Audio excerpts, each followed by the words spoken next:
Okey, salam Assalamualaikum ya, salam sejahtera, salam Malaysia, salam kuasa ketiga ya. Macam biasalah, juga audio jelas boleh tolong maklumkan kepada saya, share ramai-ramai dan sertai Telegram saya, Regi Jesse Rita Udin. So, saya telah jawab soalan secara berperingkat. Pertama, pendapat saya bahawa bila ada satu laporan keluar yang menuduh bukan-bukan kepada kerajaan, ke Perdana Menteri, ke sesiapa ke yang membabitkan negara kita, maka perlu ada reaksi. So reaksinya sama ada minta tarik laporan, at least first stage lah, tarik laporan itu atau mohon maaf, dan seterusnya jika tidak ada tindak balas daripada pihak yang membuat dakwaan palsu, perlu diambil tindakan kerana ini melibatkan kredibiliti mereka yang dituduh. So itu saya dah jawab pendapat saya ya. Kemudian semalam pula yang bertanya kepada saya, adakah salah minta PM saman Bloomberg? Jawab saya mudah. Kalau sekadar minta PM atau gesa PM, desak PM saman Bloomberg, tidak salah sama sekali. Malah sudah menjadi tanggungjawab untuk mendesak diadakan tindakan, kerana ini kerajaan oleh rakyat untuk rakyat. Dan apabila sesuatu yang dilemparkan tidak benar ya terhadap kerajaan, ia memberi implikasi kepada negara dan rakyat. Jadi rakyat bertanggungjawab untuk meminta, mendesak dia diambil tindakan, dan menjadi tanggungjawab kerajaan, malah kewajipan kerajaan untuk memberitahu kepada rakyat apa yang bakal dilakukan. So itu saya dah jawab. Sekarang pula untuk berlaku adil ya, saya juga nak bawa satu perkara kepada perhatian anda semua, iaitu walaupun media itu media antarabangsa, jangan agung-agungkan media antarabangsa ya. So saya perlu berlaku adil. Saya perlu beri ya, in English they say give you both sides of the coin ya. So saya ada dengar hujah-hujah, takkan Bloomberg nak ni, takkan Bloomberg nak itu bukannya hujah ya. Itu bukannya hujah. Lazimnya ya, katakan ada satu negara yang jauh lebih mundur dari kita, ia serupa seperti contohnya The Star Publication membuat satu tuduhan terhadap kerajaan di negara itu. Kemudian rakyat di negara itu beritahu kepada kerajaan dia, takkan The Star dari Malaysia nak tipu, takkan ya, itu bukan hujah ya. Kita tak tahu, because saya boleh beritahu anda, contohnya saya selalu ambil di Amerika sebab saya amat lama, bertahun-tahun dan amat rapat mengikuti perkembangan politik di Amerika. Media mereka pun tak boleh dipercayai, sama ada dia far left or far right, dan cara mereka spin tu, putar alam tu memang dahsyat. Contohnya kalau yang menyebelahi Parti Demokrat, hampir ke semua saluran media ya, spin tahap langit lah. Kemudian yang menyebelahi Republican pula, dia ada spin dia ya. So credibility kat sana pun teruk. So bukan semua media antarabangsa boleh dipercayai. Now ada orang pula guna hujah, Rafizi dulu beritahu walaun ke PAS ke apa ke, ambil contoh Bloomberg, kredibel dan sebagainya, itu that is his opinion lah.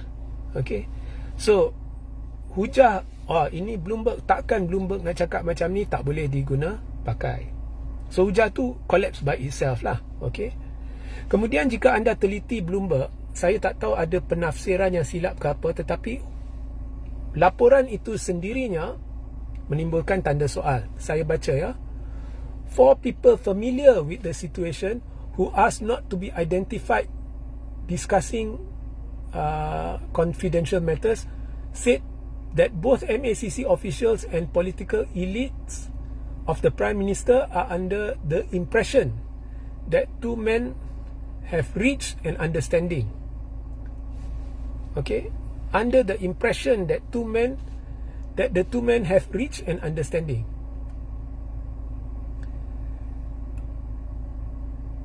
Maknanya mereka mengaku mereka sendiri tak pasti. Mereka kumpulan yang kononnya berkait dengan Perdana Menteri dan pegawai MACC berpendapat ya, under the impression bahawa kedua-dua individu, saya jangkakan Perdana Menteri dan Azam Baki kot, ya, telah mencapai persefahaman dan kemudian dakwaan dibuat. Ayat itu sahaja bermakna mereka beranggapan. Ya, so pertama, sumber kita tak tahu siapa. Kedua, sumber tidak dinamakan, ya, so samalah.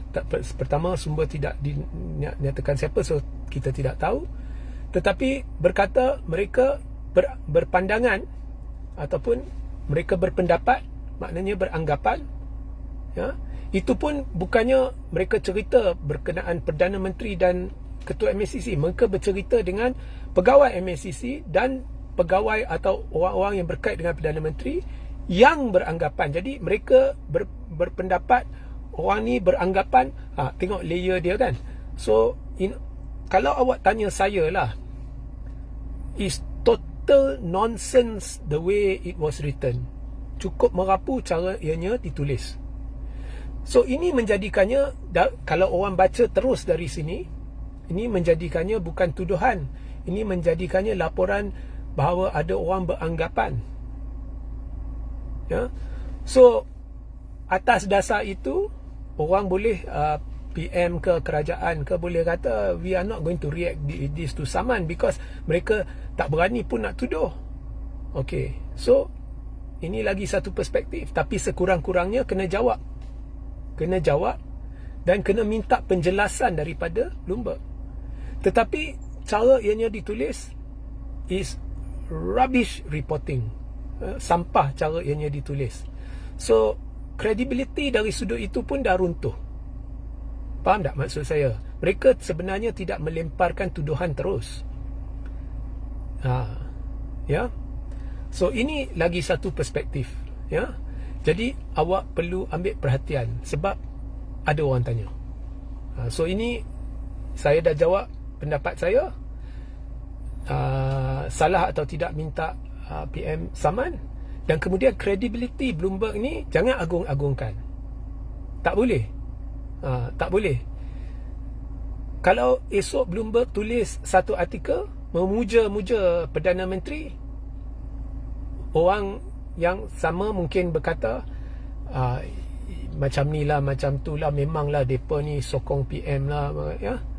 So tak boleh mengagung-agungkan Bloomberg. Laporan dia, paragraf ini sahaja sudah meruntuhkan seluruh artikel. Tetapi tetap persepsinya telah timbul oleh kerana cara ianya dibawa oleh media tempatan yang membawanya. Dan dengan itu boleh jadi salah faham. Sebab itu saya sebut, sekurang-kurangnya minta tarik balik artikel itu, atau mohon maaf, atau minta penjelasan, atau highlight benda ni. Sebenarnya paragraf yang saya sebut ni patut di-highlight, diutarakan oleh pihak kerajaan untuk menjelaskan kepada rakyat. So highlight. So jika anda tidak highlight, ia memberi ruang kepada spekulasi, ia memberi ruang kepada persepsi dan sebagainya. So ini untuk berlaku adil, ya.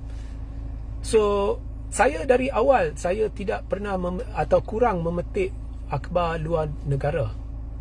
Tak kira Bloomberg ke, Wall Street Journal ke. Masa kes 1MDB Najib pun, Wall Street Journal dalam menerbitkan fakta juga ada selit spin sana, spin sini. Begitu juga Bloomberg pun sama. Ada spin sini, spin sana. Kemudian ada CNN,